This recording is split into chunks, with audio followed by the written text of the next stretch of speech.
Welcome to episode 99 of Canter Therapy Podcast. My name is Dr. Shelley Appleton, and this is a great podcast. I met Peter Cowell at the end of 2025. Peter was actually kind enough to come along and actually fence sit one of my clinics. We actually have a client in common.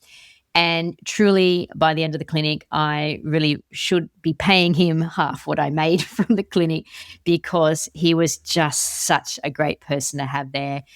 Peter has the greatest horse wisdom. He absolutely has a great memory for sayings and quotes and super insights.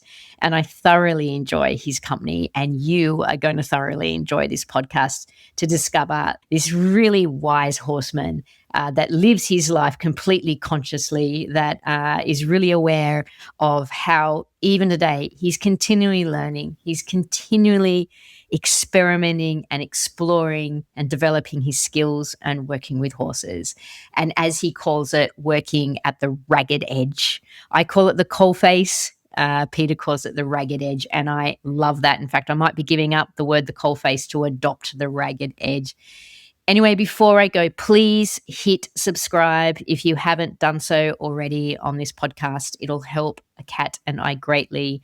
Also, this podcast is sponsored by myself and Kat. So if you could support our work by heading over to cantertherapy.com.au, there you'll find links to both myself and Kat. We have great programs and resources and clinics ourselves, but we also have some great merchandise now as well. So you can listen to Canter Therapy while wearing a great hat, t-shirt or hoodie. Anyway, I'll see you later and enjoy this episode. Okay, good afternoon. I'd like to introduce everyone to Peter Cowell. Good afternoon, Peter. Good afternoon, Shelley.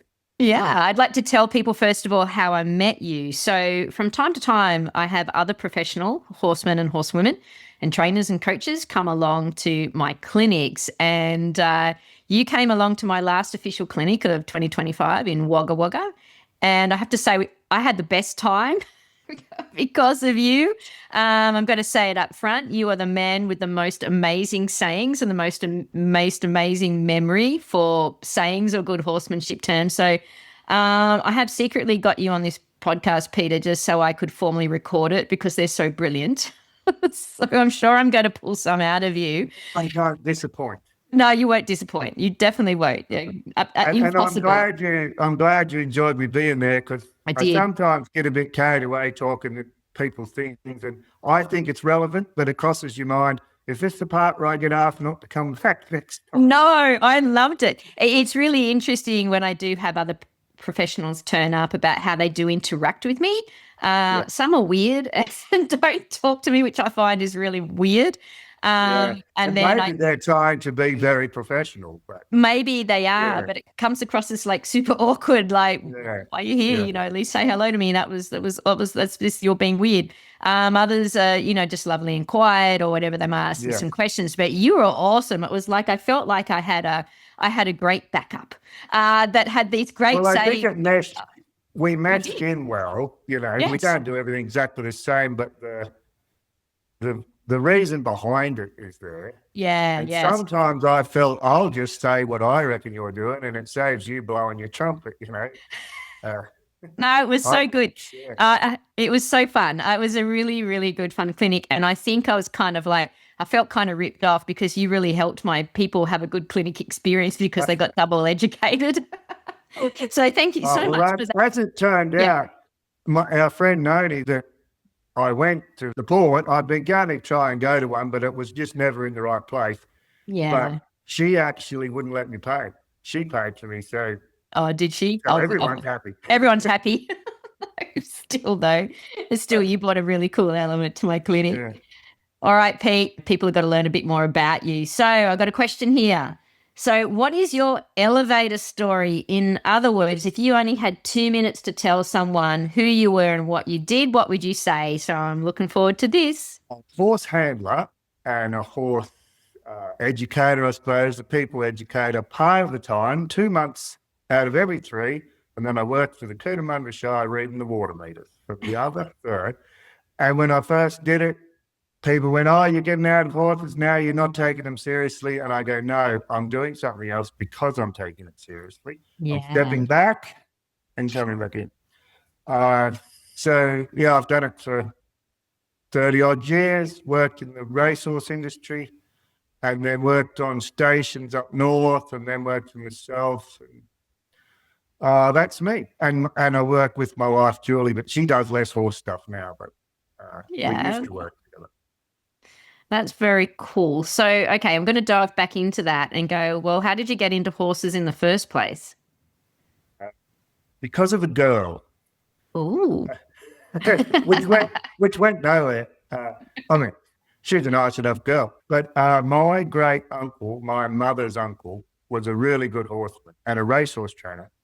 And his name was Uncle Lou Black, and his name will come up again because he was the first big influence. And my brother Adrian, who's a professional horse person, and my brother Colin, who is less professional but very good. That's where we all started with great Uncle Lou. You could see his house from our house. Yeah. But he was a rough old man in a way. Mm. We weren't encouraged to play with him when we were young. My mother boarded with him and his wife when she first moved to town to work, and she knew all about his ways, you know. We'd come home and say something a bit rough, and she'd go, I know where that came from. I don't want to hear it again. But in later life, I just thought he just set the bar. You know, he wasn't Tom Dorrance, but he was, compared to a lot of people you meet, especially in the racing world, people go, oh, yeah, racehorses, they'll step on you, they won't stand tied. I go, Uncle Lou's did. Yeah. Oh, how interesting. You didn't realise how lucky you were. But anyway, there was a girl that I just had a bit of a crush on, and she could ride. And then she got a job at Uncle Lou. So I went, really must visit him more often. And how old were you? Wait on, how old were you? 16. Perfect. Adrian 13 and Colin was 10. Yes. And but as it was, I mean, as I said, she's nice enough. We went our own ways. It didn't go anywhere, but she was a really good rider in a way, and we couldn't put a head collar on, so you weren't going to impress her, you know. And so he just said, you want to ride the pony? Then do you want to ride the next pony? And then do you want to ride the lead pony that he leads the race on? And the old lead pony could really gallop. He was park thoroughbred. He was by the same stallion as half the racehorses were, but out of a pony. And he could really go. They used to say, if a young horse can go up the hill with Mick, gallop up the hill with Mick, he's worth going on with. That was a measure. So the first time I was allowed to ride Mick, I had to walk him around the block, because this was all in a small town, Bombara. Walk him around the block. If he trots, sit him down, because he knew he'd get away on me. You know? Okay. Yeah. Because he said he's a proper horse. He's not a kid's pony. Yeah. But 6 months later, we were riding him all around the district. And then we were riding racehorse. So we were really lucky in that we started late, but whereas a lot of people then have that one horse and they think when a horse canters, that's how horses canter, not that's how that horse canters. And we rode 6, 7 horses daily sometimes because I mean, he was being nice to us, but he had 3 racehorse riders for free. So your learning got accelerated, but also with good quality. Yeah. And he was, he'd say, he was a rough man, but he would say things like, if I see you get on and your right foot doesn't go straight in that stirrup, when you fall off, I'll kick you in the backside. And so right from day one, you're just going, oh, right, okay, this is how you get on. Yeah, proper. Yeah. And don't let them run past you. They'll cow kick you. No horse that he ever gave to me was ever going to cow kick me at that stage. But just from day one, he was just going, well, this is what horses do. Yep. This is the rules. Yeah. So we were really lucky.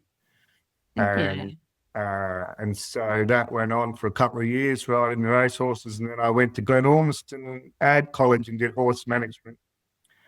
And there was a man there called Rocky Arnold who was the stud manager. Oh, yes. And he was the next Uncle Lou. I just went there going, this is all a bit academic. And there's this rough in a different way, sort of sarcastic and a little bit sort of scary, but a really good man and a really good horseman. And I just gravitated straight to him. And so I only just passed most of the academic stuff, although I'd been quite good at school earlier, but it had worn off because I'm going, this is real. This stuff's real, you know? Yeah, it's more relevant. Yeah. Yeah. So Alan Arnold was Rocky Arnold, they called him. And he was quite famous in those circles. He was assistant starter at the races. He ran the stock horse stud there. He was a classifier for the Australian Stock Horse Association. Yeah, wow. Just one of those men that had been there. There was a picture of him jumping 5'9.5" in a high jump competition where he's coming down separate to the horse. And so you're just so lucky to mix with those people. And because I'd been around Uncle Lou, when he'd sort of be sarcastic and hard on you like an old sergeant major, I just thought that's what people do. You know? that didn't rock you. Yeah, a lot of the people in my class, some of whom are still friends of mine, one of them, a long-term friend, introduced me to Ross Jacobs, who introduced me to Harry Whitney. So that was all from a girl I was friends with there. But they just came from Pony Club in Melbourne. And then this bloke's being hard on them and showing them, you know, run and do this and don't be an idiot. And I'm just going, yeah, you're resilient to that. Yeah, so they were the first two big influences before I really got into any what you'd call natural horsemanship or whatever, any alternative stuff. They were the big ones, but they both just set the bar high. In hindsight. Yeah, so right from the start, you had standards. So did both of them really care about the horses? Like, you know, about doing things right by them? Yeah, listening to them? Because of the culture they grew up in, and they would never say that. Yeah, but they did by their practice. Uncle Lou had a bit of a reputation of being rough, which he was sort of socially rough, but also rough with horses until anyone that knew him, because, I mean, he had terrible language. I mean, I won't do any real quotes on this podcast because you won't be able to use any of it. But horses aren't offended by bad language. So if he's marching around, calling it everything under the sun, but releases his hand when it does the right thing, people don't notice. They go, he just used the F word. And the horse goes, I don't know. But he let go. Yeah. But we didn't get explained any of this to him. I remember going to a first sort of natural horsemanship clinic 2 or 3 years after I'd started. And I can't remember exactly what it was, but I watched like Ray Hunt or someone saddle a horse. Yeah. And I went home and I was watching Uncle Lou saddle a horse for the first time. And I thought, I've learned some things. When he gets to this stage, I'll pipe up and tell him what you should do here is this thing. I forget exactly what it was. And when we got to that stage, it was about to open the mouth, he just did that thing. Yeah, well. Exactly that thing. But I'd never noticed, and he'd never told me. Yeah. So it wasn't until Ray Hunt told me to look at that that I realised Uncle Lou did all the time. But because he was a sarcastic old bugger, I'm so glad I didn't open my mouth. Anyway, so I've been very lucky, and there's heaps and heaps and heaps of people have influenced me since. But those two men they set the bar, you know. As I said, they weren't Tom Dorrance, either of them, but they made you think that that's where you wanted to go. Yeah. And what impressed you by them? Was it their efficiency, their effectiveness, their art, their craft? Like, what was it? Well, it was early on you didn't know because you thought, you know, in that first bit, you just know nothing. Like I remember going with Uncle Lou the day he said you can start hanging around with me, and someone rang up and said a horse that was on adjustment had cut itself. He said, come and open the gates. And when we got there, he handed me a head collar. So this is my life's been one big thing like Learning that. curve. At 16, when a lot of people are already show jumping at Pony Club, I got handed a head collar and literally went, which way up does it go? At 16, I didn't know which way up the head collar went. Yeah. And at 17, I'd ridden like a dozen different races. Yeah, wow. Yeah. And we had our own ponies tethered on ropes around the town, and they used to call it Cowell's Circus for people. Sorry, in 1 year you rode more horses than most people do in their whole life. Well, when I first started riding Mandy, the skew ball pony where my legs nearly touched the ground, there was a girl who used to get lessons from her mother, but had taken months and months to go very far, but she was way better than us because we couldn't ride. Yeah. But then a year later, she was sort of still doing the same thing. And I think it's why my brothers and I stayed closer than some siblings do, because we're quite, we're the same in a lot of ways, but we're quite different. But at that age, we were frightened every day and helping each other. We were riding racehorses down the road going, you're right, I can't hold him, and helping each other all the time. So we sort of, you don't talk when you go to school. You don't talk to your brother because he's 3 years younger and not in your group. Yeah. But as soon as we got off the bus, you're a team. Anyway, well, there's many things to say, but they were really important. Yeah. And then in the middle year of college, you had to do a sandwich year if you hadn't worked in the industry. But because it was all unofficial with Uncle Lou, I hadn't worked in the industry. Yeah, okay. Really.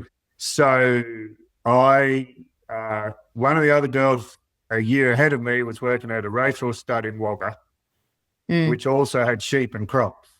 And I said, I don't care where I go, but New South Wales would be good. And I'd rather it wasn't just horses. Yeah, so they suggested Kringle stud, the Lamonts. And I wrote him a letter, and I did a year there work experience. And I still go there every year to handle their weanlings. No way. I worked there for 6 years on and off, not in a row, like 1 year, then a bit later, 2 years, and a bit later, 3 years.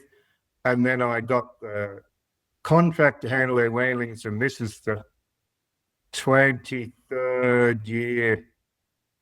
Wow. So can we, okay. So Stuart Lamont would be the third. He's not a horse. He's not a horse educator. Yeah. But he's an all-round horseman, farmer. Yeah. I mean, he can educate. We're not, he's handier than a lot of people, but he's not a specialist.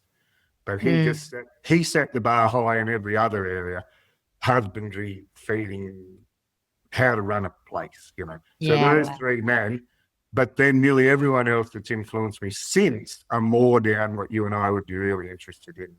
Your Ross Jacobs and your Harry Whitneys and all those people. But they all came after that foundation, I suppose. Yeah, cool. Can we just dive into that Lamonts, if that's okay? So you've been going to this same stud multiple times after a long period of time and handling their young stock? Yeah, the weanlings mainly. When they take them off their mothers. So tell me more. So people do it differently everywhere, but what they do is they just make a mob of 10 weanlings or whatever, take the mothers, leave the ones together for a few days to settle, and then we handle them.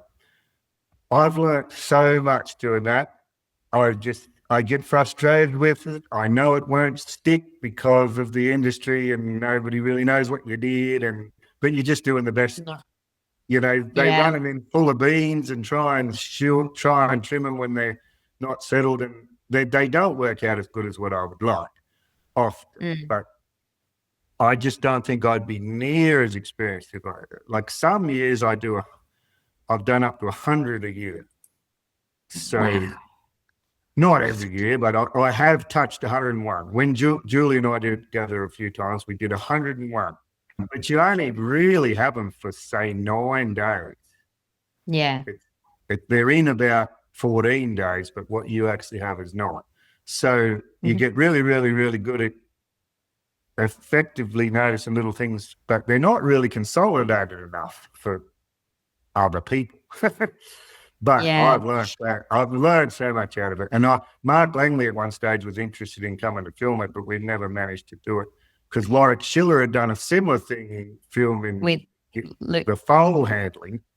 And I thought it'd be good to do the weanling handling because as much as we're interested in doing it nice and softly and slowly and taking time with those horses, Mark also said it'd be nice for people to just see how far you can actually get with just good timing and going, I don't even have time to pat that horse on the head. I just went, good boy, off you go. Next. Well, will it be okay, Pete, if we capture a little bit about what you know? Because it is actually like a tremendous case study of practical expertise, of having one practical expert that has worked at one particular stud or one particular place over a period of time. So you're seeing similar breed, similar breeding, and the nuances or the really interesting stuff that you've picked up from doing that, just from a horse handling point of view, but all those really interesting connections that you might have made. I would like to hear about some of those, if that was okay. Well, the first thing it makes me think of, it might not be exactly what you're talking about, but doesn't matter. I get frustrated. I know this will be up your alley. You'll like this. I get frustrated with the scientific horse handling people. Yeah. Like I like what they're trying to do, but they talk about anecdotal evidence. I've been going to exactly what you said, the same set of yards, some of them are the daughters of the one that I did before, granddaughters, the same yard, the gates in the same place, and I've done it over and over and over and over and over, and you start to go, this is a given. I'm not going to kid myself as to why. Yeah. I've got theories why, but I can tell you, this will happen like 87% of the time. This is gold. And I think I told you, like, I've got a number of degrees in research, and sometimes I look at some of the horse science that's out there and some of the attitudes that are like there, and I find it a little bit naive and a bit confusing coming from a researcher point of view, because it's your insights, your theories, which are gold. And you're testing those theories. Yeah, you're testing it every day. Like the cricket bat theory. That's right. Yeah, you're testing those ideas. So you and I were saying before the podcast about the cricket bat is Pete and I are absolutely fans of Tim Minchin, and he has this great quote about your opinions is just like, you should always take your opinions out on the veranda and give it a good whack with a cricket bat. And when you're conscious about that, it's like you can make some observations. And when it comes to running an experiment, okay, well, there's different types of setup of experiments, first of all, about what you're looking at. And the sheer majority of horse experiments, they're only quite small, short term or whatever. And it's very hard to not have the experiment affected by the parameters of the experiment. I don't know what the correct term for that is, but it's really hard to go, we're looking at this and we're only looking at this, so we're going to restrict it here and here, so we're only looking at this. But by restricting it here and here, that's not really what was going to happen. No, and it's also a very limited view of what research is. So I do a lot of mixed, like I just don't do scientific research. I do other types of research as well. Like, there's more research than just scientific research. And even from the world that I come from with medicine, like in the world of medicine and health, we want to know, like it's those doctors and nurses that are hands-on working with people that are getting ideas. And we call those the practical experts, the people at the coalface, and what they see and the inklings they get and the connections they make. Because they're at the coalface, they get to see it. It's the academic experts in health. What we're doing is we're taking the gold from the practical experts. Refining it. Refining it. What you call the coalface, I call the ragged edge. The ragged edge. Yeah. Oh, it's not tidy, but that person in medicine is going, this thing seems to happen quite a lot. I don't know what it is, but it happens quite a lot. And yes, they need the people to come behind and tell them what's going on. But you need the idea. Yeah, and it just means it's just that you never, ever, ever discount the practical experts' insight. Like, they're gold because they're living and breathing it. They're the ones that are finding out whether things work or if they don't work or this could be made better. They're the people you interview. They're the people you gather the ideas from. So anyway, I find out a little bit, and I'll probably get in trouble for saying this, but a lot within the attitudes of some of the equitation kind of research world is a little naive to that. And I find that very confusing because to fly the science flag means you should respect that, but they're kind of not. So anyway, I'm here to capture it because I consider myself a proper researcher where I massively respect someone that has dealt with, especially like, how unique is this? You know, even if you take your experience at Le Mans, you're at one stud, right? To say if you take that cohort, you've dealt with similar bloodlines, hundreds of them, hundreds of the repetitive thing. What you have picked up, I want to know about. I at least want to know about some of them. It's hard to know where to start, but it's really interesting how you learn. Have you watched the Shrek movies? Yeah. Yeah. He talks about ogres are like onions. They've got layers. It's a bit of an ongoing joke with the donkey. Because everything I've learned is layers, because the first time I ever handled a mob of weanlings on my own, I did it on wages when I went there and they showed me how to do it. Yeah. So I didn't know anything about it, except I'd seen Uncle Lou do it. But he used to do it when they were older. And he did it he sort of followed the Jeffrey method. Oh, yes, Jeffrey's method. Well, that's sort of what Uncle Lou did with a leather plaited rope and a big ring. But he always did them when they were older. And a lot of people in the racehorse world wouldn't have been able to handle them that old. They wouldn't even try to do it. So I'd never really seen foal handling. Lou didn't bother with them when they were foals. He'd go, he's all right, we'll catch him one day. So then I got shown how to do it, and not so much that place, but the industry. They're really nice people and have influenced me a lot. But it was tricky because straight away I wanted to specialize, and it's hard when you're ignorant in many other areas, but you want to specialize. So in some ways you're not as good as the people you're working with, and in some ways you're a little bit ahead of the people you're working with. And it calls for quite a lot of tact to work on everyone's part to work out, am I the person who should make the call here, or who should?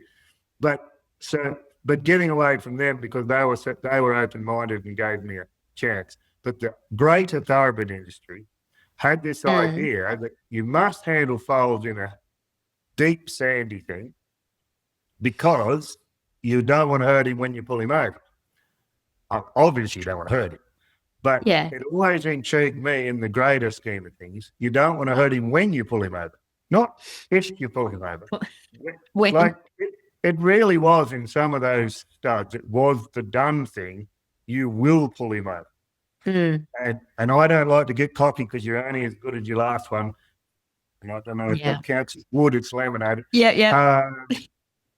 But I've done like 93 in a row and was so annoyed because I sort of tipped the 71st one over. Like he just sort of sat down in the sand, but start again.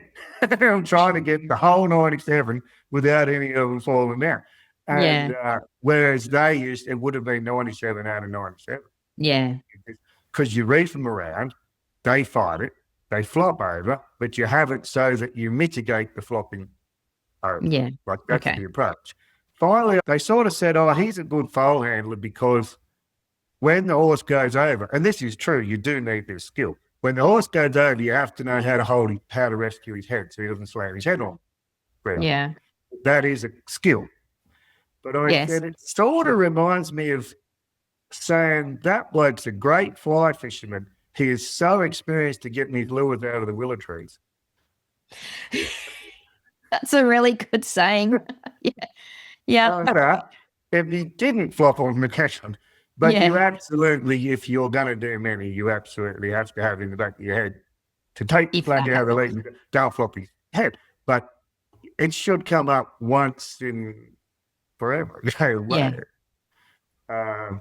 So Or the other analogy I used to say is it's like saying he's a good pilot because he knows how to get into the cast position.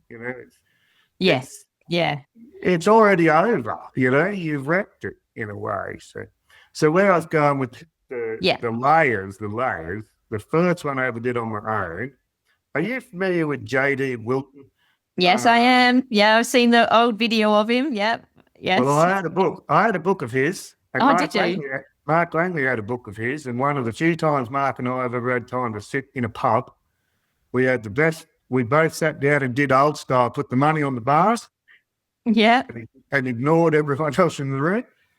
He had the same book, and said, it basically took you 30 years to work out what the book was saying because, when it came to a one-range stop or lateral flexion, JD would go, if he goes to buck you off, get his head round to one side, don't let him know he annoyed you, and then kick him off in the counter again. Like that was the paragraph about a one-range stop. Then you head off for another 20 years to work out exactly what was in that paragraph. Yeah. But I had a J.D. Wilton book that in his station breaking, the way he wrote it was day one, first face up, first touch, first drafting, let him out. Day two is second face up, second catching, and day six is second saddling, first riding, third lead off a horse. That's how he did it. Yes. And I had that book, so I wrote my plan out. Day one, touch him with a stick, turn him out, get him enough lunch, touch him with a stick, touch him with your hands. Sort of day two, and still to this day, 23 years later, it's still in that format, but it's so different. Because 1 year you change that, and the next year you change that, and the next year you change that, and there's probably hardly anything in it that was in the first one. Yeah, you continue modifying it slightly. Yeah, it's like my dad's joke about that axe has been in our family for 100 years. It's had 2 new heads and 17 new handles, but it's the same axe. So anyway, it's hard to say what you've learned really from it because it's all incremental. And I find that the first day every year, I'm a bit nervous because I don't handle horses that small mostly the rest of the year. And then you walk in and they're really nice. They're supremely confident in me. And they just go, hey, Peter, there's 10 in that yard, number 13 yards, and there's another 8 down to number 16 yards. See you later. Yeah, trust you. I go down there on my own with my little, what I call my drafting stick, a little fairly inoffensive little flag that'll make a big crack if you need to, but if you don't need it to do anything, it doesn't do it. If you're walking around amongst horses that you want it to be quiet, it's quiet. And I walk in there going, don't run into anything. Don't run into anything. And you go, here we go again. Another 2 months of doing this every weekday. The last couple of weeks every year, I feel like that last mob, because they're in for 2 weeks, that last mob, I just sort of go, oh, we're nearly done. Now I feel like I can experiment. That thing that I usually do, I wonder if I could cut that in half and then use that time to do something else. I'll do it on this last group. Yeah, I love that. And then the very first, if it goes well, next year you do it all. But you just throw it in. I love that. I love that because what you've done, right, this is so interesting. You go in there and you basically test yourself and you test your approach to get that confidence in that. It's like, yep, that works. And then you allow yourself to be curious and experiment.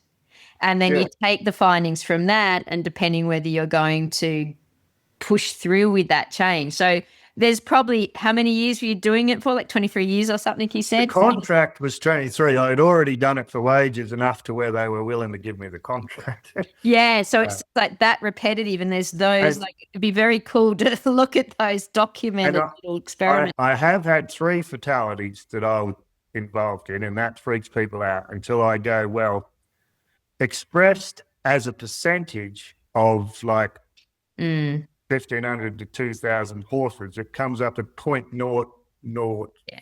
something. And I thought, before you get 2 on your high horse, if you've only handled 2 and you hurt the third one, you're on a 30. Yeah. You've only got a 66% success rate, you know. Yeah. And I've got a 99, you know. And they were 3 different things. One ran into a fence, and you go, well, never do that again. One just broke its leg whilst tied up, whilst working itself back and forth. And I'm pretty sure it had a congenital problem. That, you know, the third one put his leg between a gate and the post. Yeah. So he actually doesn't go on my contract. But you've put him there anyway. Yeah, but that was when I was working for wages. It was the first time I'd ever done it on my own. And to their credit, the people I was working for, because they used to reach them to the ground all the time, that's why they never ended up at the fence. But I was letting him play a bit, and he put his leg down there. And I said, well, I'm very sorry, but there shouldn't be a gap between the gate and the post if we're going to do this job. Yeah. And the next day, it was fixed. And now everything on that place has an extension that goes right out to the post now on all their yards.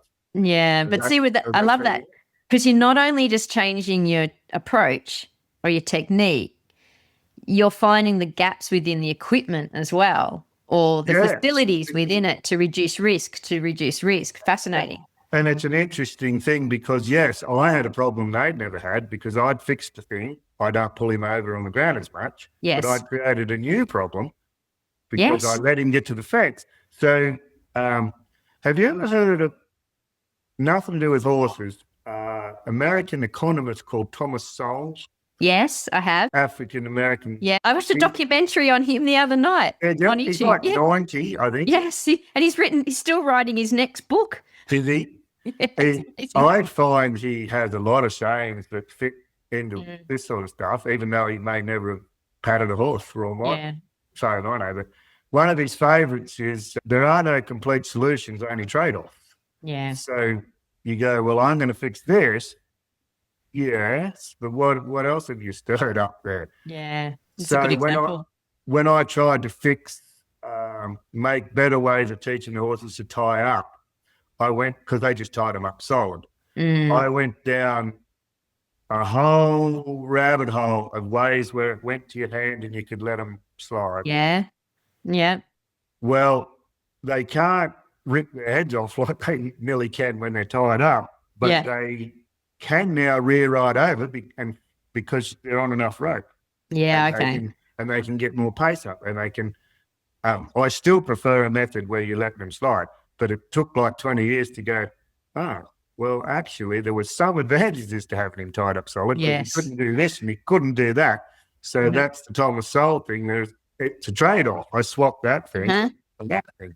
I would never tie one up solid now first because I know so many other things to do. But also, it came up at your clinic. There was a lady there that was talking about one that pawed when it was tied up or something, and you were kind enough to refer to me, and I said, well, I do all sorts of things with it, but I wouldn't tell you to, because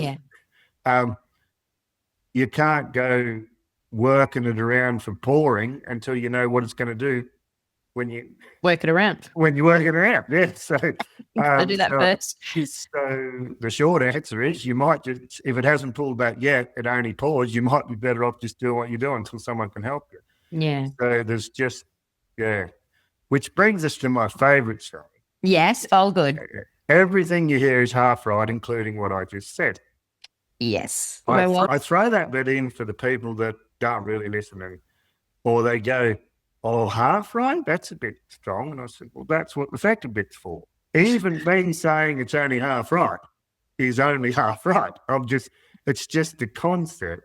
Yeah. But, I mean, all it means is context, or as Tom Dorrance apparently annoyingly used to say when people would ring him on a long-distance overseas call and ask him a question, he'd say, well, it depends. Yes.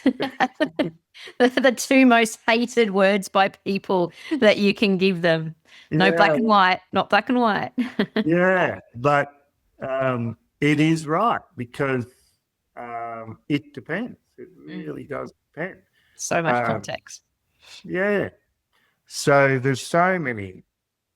It's so hard because people just want an answer. What do I do when he does that?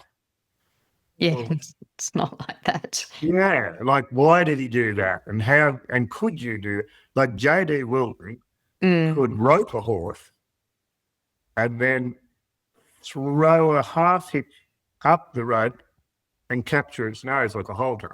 Yeah. Without ever going near it. Yeah. So is that any good for me to tell you to do that when you ask how do I catch this horse? And I go, well, Jim Wilton used to do this. And you go, well, it's no good to me. Yeah. And it depends on so much who's handling it, what the horse is, what it's done before, what are your facilities like? Where are you? On concrete? You on mud? What are you? That's right. And I never practiced it much, that I can't do it. But one of the reasons I didn't commit to it, even though Steve Brady gave me an exercise, a wrist flicking exercise, because Steve worked for JD when he was young. Yeah. And how you learn it is this. And I didn't chase it up, partly because I was lazy, but I think if I was committed, if I wanted to know, I would have done it. But what I've learned, I don't want a half hitch on a horse's head I can't touch, because the way I work, it would get too tight. As in, I'd give him a tug and then release him and give him a tug. Yeah. Whereas Jim used to flick them around and mesmerise them so they're looking at him, climb up the rope and touch it. Yeah. But I would rather let him go around, influence that inside high and go around it, and it would get so tight and he's not quite enough to go up and release. So the tool's no good to me, so I don't use it. But that doesn't mean it's a terrible tool. But it's no good to me. No, I totally agree with that. I like to describe it as a mountain. Working a horse or training a horse is a mountain, and everyone finds their little trail up the mountain that has different challenges.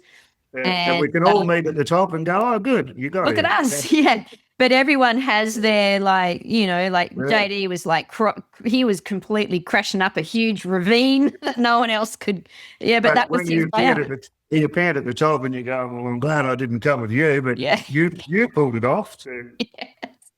You're with me, you're going to go the long way around. Yeah. But we'll get there. We'll get there. Yeah. No, so it's a very difficult question to say what did I learn with the race, with those weanlings. But I suppose when Harry Whitney got me thinking about rewarding the thought. Yes. If that's what you want to call it. Yeah. I sort of tend not to, because it's one of those catchphrases that it's a bit like politics or religion. You mention a certain word and someone's already got a pre. Like, I'm sick of that. I've heard that for years, and they just go. So if there's someone that's heard the thought and gone, I don't understand, it's all mumbo jumbo. But Harry said to me once when I asked him, because I was going to speak to some of those scientific people at a conference. I didn't end up doing it, but I said, would it be fair to say that we're working on recognizing the absolute earliest onset of the horse thinking, preparing to do what you want? Yes, of the behavior. And he said, oh, I'm fine with that. Because a friend of mine who's a vet and a really good dentist, and a scientific person, she said, don't say the thought thing when you go to this conference. But and I mean, and you can if you want to, but if you're trying to work your way in first, she said, I wouldn't lead with that. But in Paul McGreevy and Andrew McLean stuff, they talk about the release should be at the absolute earliest onset of the behavior. They say, like I've highlighted that in that line. Yeah. That's all Harry does is that, except when he tells people there's the earliest onset, the people who think they know go, no, I mean when you can see it. And Harry's going, well, I can see it. That's correct, yes. You've got to be able to see it. And you could be having yourself on, except that's where what you were saying about how lucky I've been with all these weanlings. I have got to the stage now where I'm quite happy to like you get a confidence where you're going, oh, I could be wrong. Who's going to judge me? There's no one. Where's your audience? Yeah. I could be wrong.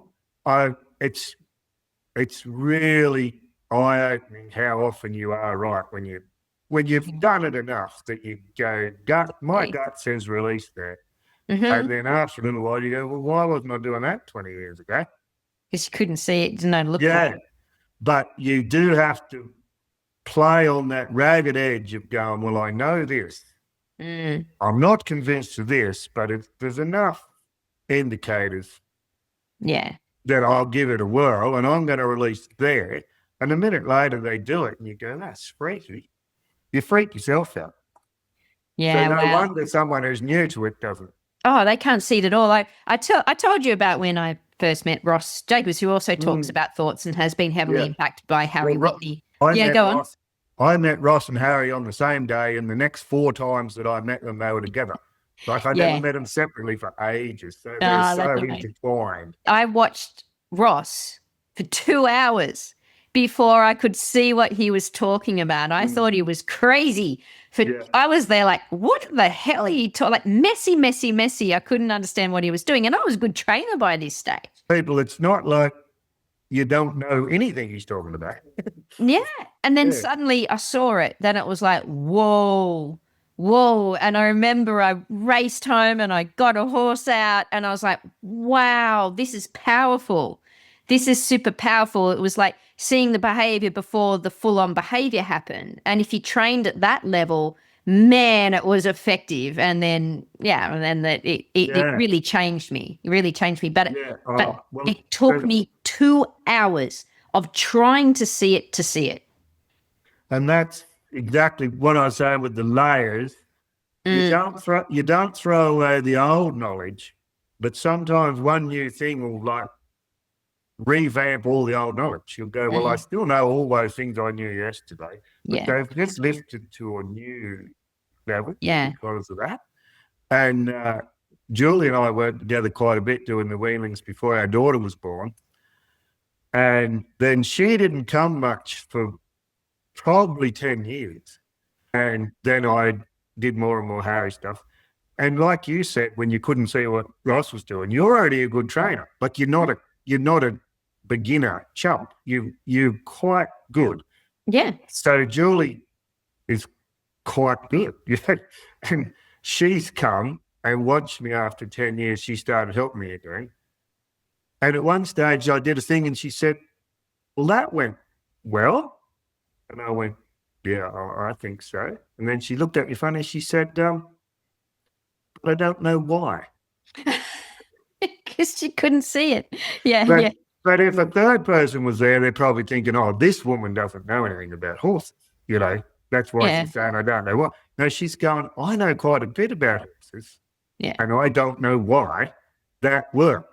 Yeah. And I said, well, the nearest I can come is what we thought was happening isn't necessarily what was happening before. Yeah. And now I've changed my mind about what's happening in that situation. And so I released it a whole different time.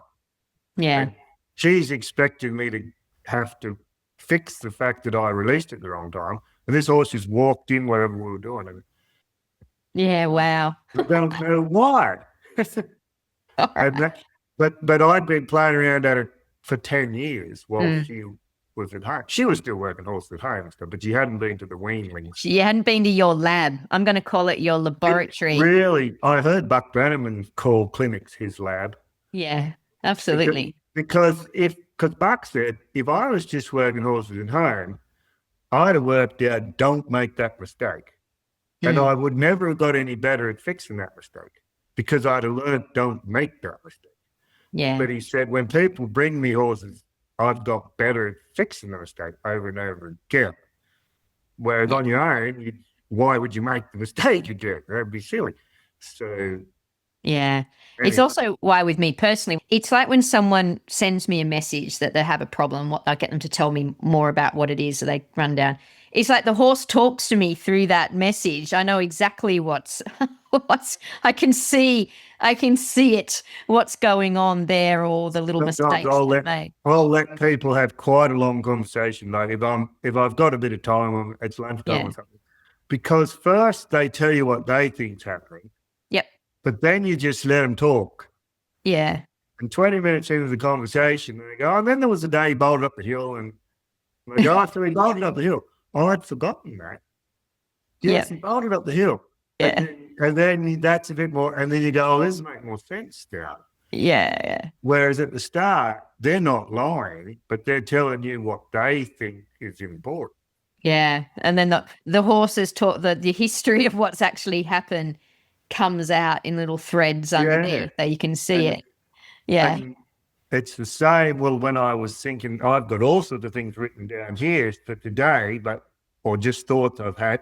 But then as Julie got it to work, I thought this is going to be more like when you walk into the yard with a horse. I've been thinking for a week since the owner rang me what I'll probably do, but the horse will tell you this is what we're doing. Yeah. Yep. Absolutely. The conversation today, the conversation is the horse, it's going, well, we're going over here. And that's what we're doing. Okay, you got homework because I'm going to have you on again. I'm not finishing up yet. I've still got a question to ask you. Well, we haven't done many sayings, so we'll have to do it again. Yeah, well, no, we are. But you've also got homework. I want you to think about that question I asked you about what the kind of your light bulb moments that have happened. If you could just think of a few of them, little things you changed from the weanlings, what little changes you did. That's your homework. You can't remember that. Well, that's what I'm fascinated about. I'll tell you one right now in case we forget. Yeah. The use of the flag. I use a flag a lot with the weanlings, or a stick of some type. Yeah. But I don't really use it anywhere near how I used to use it. But I would not be without it. So this is when you hear someone say, but then occasionally I'll use it exactly how I first used to use it. Yeah. Like 5% of the time I'll use it exactly how I first thought of it. But that means I was using it wrong 95% of the time. Okay. But so often using that flag now to get him to think ahead. Yeah, Not chasing with it. And I used to have horses always ducking back on their first lead, trying to get them to flow, and they duck back. But I realised that you were taking their attention back behind their tail with that flag. Yeah, wow. That flag out there, they'll go forward. And if someone had told me that, I would have went, that's crazy. Yeah, isn't that fascinating? That's a good one. So if I ever wrote a book about that, I'd call it 101 things I wish someone told me 10 years ago. And my brother Colin said the byline underneath would be, and they probably did. But yes. Yeah, then it all makes sense. Yeah. Not many people would have told me that, but Harry and a couple of other people probably told me. With the tying up, I remember Steve Brady telling me a thing with his tying up method. I won't bore you with the details today, but he told me a thing that was really good for sensitive horses. Yeah. And I just remember, I have a great respect for Steve Brady, but I remember thinking, that's not relevant to what I do. Okay, yep. And then, but I'm sure Steve knows what he's talking about, but it's not relevant to me. Yep. And then 6 months later, when I was really struggling with one, I did what he said. And I've done it as the first stage of every horse since for like the last 15 years. And you feel like ringing Steve and go, you know, that thing you told me, that works. Yeah. And he's going, really? Yeah, how cool. That's really cool. I've got to ask you one last question we didn't. What frustrates you the most about the equestrian world? Well, no middle ground between, I do one-run stops to where his head nearly falls off, and I would never do a one-run stop. Yep. That sort of thing. Like yes. Yeah, you would never. Depends on the spectrum. Yeah, whereas I think they're both right and therefore both wrong. Yeah. Yeah. Like I do an awful lot of just influencing his jawbone into his neck. Yeah. Okay. Which is when I can refine it back from the full bend. But someone watching probably thinks that I'm a non-bender, but I'm more, I think it should be taken back as small as you can get it once you can get it. Yeah. So a bender would say he's a non-bender, and a non-bender would go, oh, you're a bit bendy. And I'm going, well, if I'm annoying both of you, I'm not on the right track. But the other one is, especially in the equestrian world, not taking anything away from your top, like dressage, jumping coaches and things, but they're all excellent competitors that'll do a school to get you from being 83% to 97% competitive. Yeah, but that's not what most people need. No. Most people aren't battling with that bit. No, most people want to go on a trail ride, actually. I did a survey a number of years ago. I blew me away. They don't. They're not anywhere near that bit. No, they're not actually even interested in it. It's like you give them an option of a blue ribbon or a fun trail ride, and 87% of people said the trail ride. Really? Yeah. Yep. And even the people that are keen, if their horse is nowhere near it, and some top competitor, as I said, full respect to the competitor, he gets on, she gets on, real good, strong seat, good balance, that gets that horse to do it, but he didn't really teach the horse to do it. He didn't teach the person how to do it. Yes. Yeah. That I find frustrating when they go, I went to a clinic this weekend, and I'm thinking like the sort of clinics we would go to, and they didn't really learn anything except what it should look like. Yes, they learn what, but not how or why. Or they might learn a bit of a why. That would be like, it's good for him, you need to show this impulsion level or whatever, but not really how to actually do that. And the person that's showing you is very skilled, but they often are so skilled at that they never broke it into pieces. They don't know the bits. They just Oh, yeah. And most of those really good riders actually don't understand that they're a very balanced rider, and they're trying, like, with a really independent seat with the horse's motion to go through them, so they're a really good load to carry, and they can be really quiet and effective. The horse will be so different. I nearly got a girl hurt once, just accidentally. Real touchy little pony, but beautiful little pony, and I was cantering it around, and it was doing well. And Julie had this young teenage student who was going quite well on Julie's old horse, and said, do you think you'd be ready for this girl to have a ride on? I'll probably be good for it. I said, just trot him around there, have a little canter. Well, it was so close to an accident, trying to get her stopped and trying to get her off it. But because it was so sensitive, and she seemed like she was a good rider on the good old horse that Julie had been schooling. Yes, yeah. But no offense, she was doing well for how long she'd been riding. But yeah, this pony was so upset by the fact that this girl couldn't stay with her. And I wish I had a better position and things. I haven't got the greatest dressage position, but the position I have is solid within what it is. That's right. And apparently so, because I could canter the horse. But as the horse got worried, she got more out of balance, and it got more worried. And it was pretty hard to get it all. Nobody fell off. But but just stop. You don't realise what you're doing sometimes. Yeah, that's right. And being conscious of that. And I've had Julie say later, when someone picked up their breaker, she said, I had to just remind them because they're a better rider than me in a lot of ways. And I'm not, it's not false modesty. They are a better rider than me in certain, what they do. Yeah. But they don't realise how much I'm doing. And I'm trotting this horse around in front of them, around the cones. And Julie just says, because they're going, oh, he'll be fine. I'll be able to ride that. And Julie's going, Peter's actually doing quite a bit. Like, in your mind, you were going to go that side of that tuffy, and then he said, no, I'm not. And you said, yes, you are. And then you released, and he went, oh, good. And then they get on and just, and then it all just falls apart. Yeah. But they don't realise. No. Those micro decisions you're making, know when to push, know when to leave it alone. And the little mini releases, I think that frustrates me, that it's not taught. Just because you're good horse, you can do a dressage test where you pick him up as you go through the gate and you don't let go till you finish.